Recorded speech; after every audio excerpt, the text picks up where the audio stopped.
Hello, beautiful, bright souls, and welcome to another episode of Soulwise with me, Semele Sherry. And in this episode is a little bit different. With all that's going on in the world and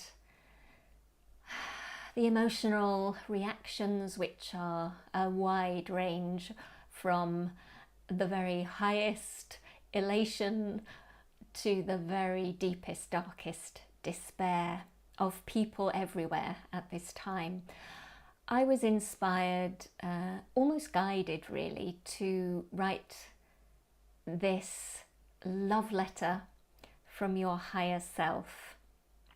I really hope that wherever you are on that spectrum, however you're dealing with it, it will bring you hope, encouragement, and optimism and confidence to move forward as we are moving further now into the age of Aquarius, the probably rocky bit when all that change, all that innovation, all those surprising developments are going to happen. And at this time, we can't really have an idea of where it's taking us.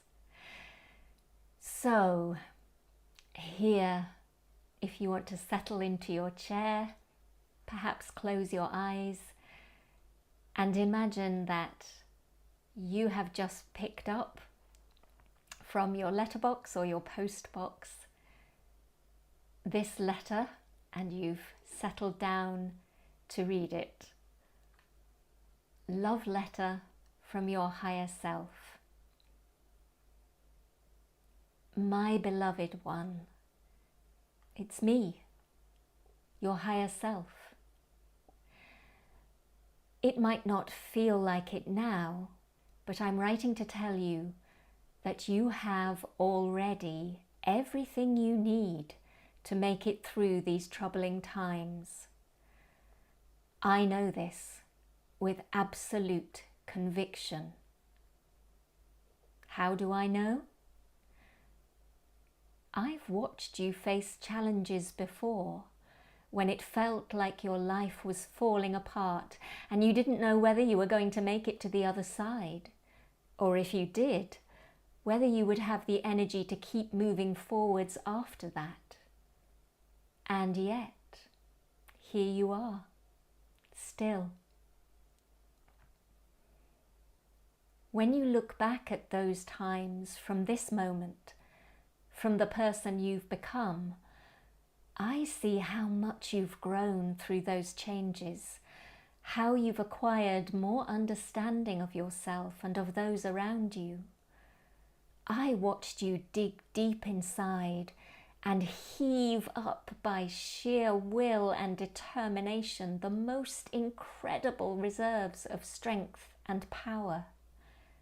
Back then, you doubted it was even there. And you reached for it all the same. And here you are, very much alive, a survivor at the very least, and a thriver if you would allow yourself to accept it, as I do.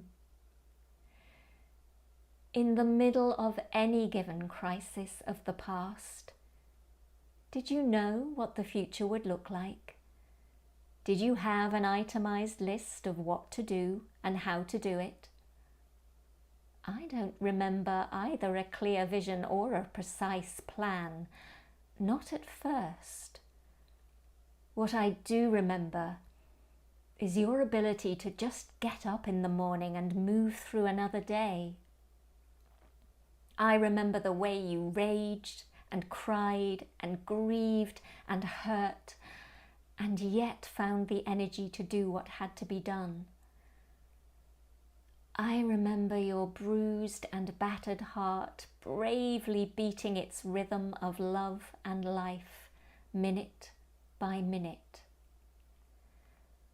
And after a while, I remember your surprise when one day you discovered you could smile again, then laugh again, eventually want again.